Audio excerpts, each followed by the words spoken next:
ఉన్నటువంటి సింగరేణి వ్యవస్థను పూర్తిగా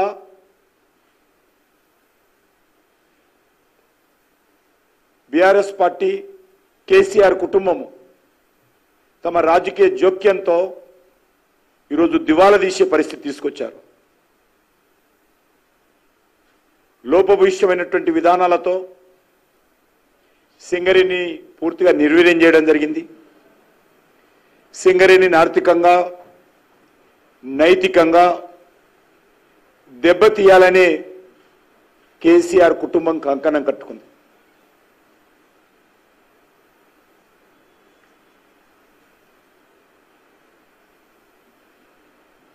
కేసీఆర్ ముఖ్యమంత్రి అయినప్పుడు టీఆర్ఎస్ పార్టీ అధికారంలోకి వచ్చినప్పుడు తెలంగాణ రాష్ట్రం ఏర్పడినప్పుడు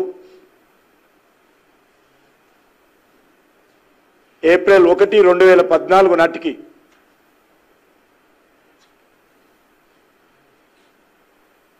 సింగరేణి బ్యాంక్ అకౌంట్లో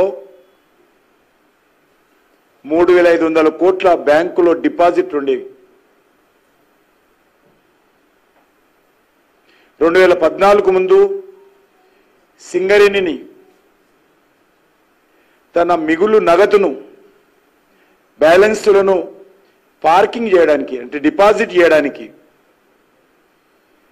అధిక వడ్డీ ఎవరిస్తారని ఓపెన్ కొటేషన్ ఆహ్వానించేది సింగరేణి. ఏ బ్యాంక్ అయితే తమ దగ్గర ఉన్నటువంటి బ్యాంక్ నిల్వలను డిపాజిట్ చేస్తే ఎవరు ఎక్కువ వడ్డీ చెల్లిస్తారో వాళ్ళకి ఇచ్చేటువంటి విధానంగా సింగరేణి ఆ రోజు బ్యాంకులను డామినేట్ చేసేది.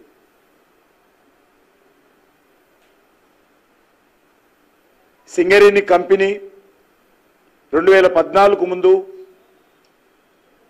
ఏ ఒక్క రోజు కూడా ఉద్యోగస్తుల జీతాలు ఆలస్యంగా ఇచ్చే సాంప్రదాయం ఉండేది కాదు.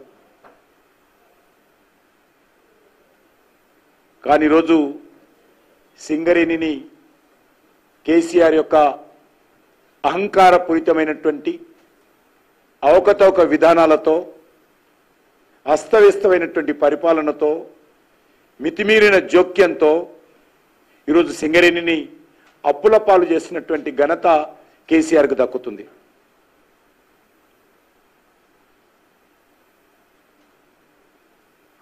సింగరేణి ఆర్థిక పరిస్థితి అధ్వాన్నంగా చేసి ఈరోజు కార్మికులను కష్టాలకు గురి చేస్తూ ఉన్నారు.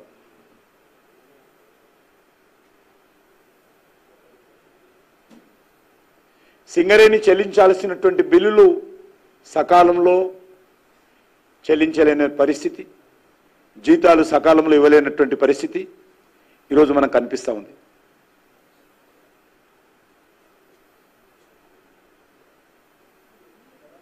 ముఖ్యంగా కేసీఆర్ గారు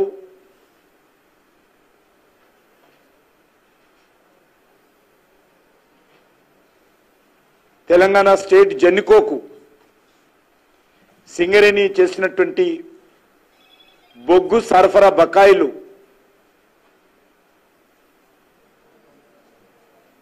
సకాలంలో ఇవ్వలేనటువంటి పరిస్థితి ఉన్నది.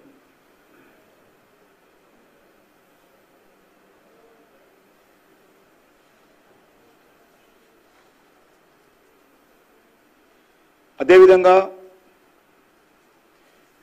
సింగరేణి విద్యుత్ సరఫరా చేసేటువంటి సంస్థలు కూడా తెలంగాణ ప్రభుత్వానికి విద్యుత్ సరఫరా చేస్తే ఆ విద్యుత్కి సంబంధించినటువంటి నిధులు కూడా మరి ఈరోజు సకాలంలో ఈ యొక్క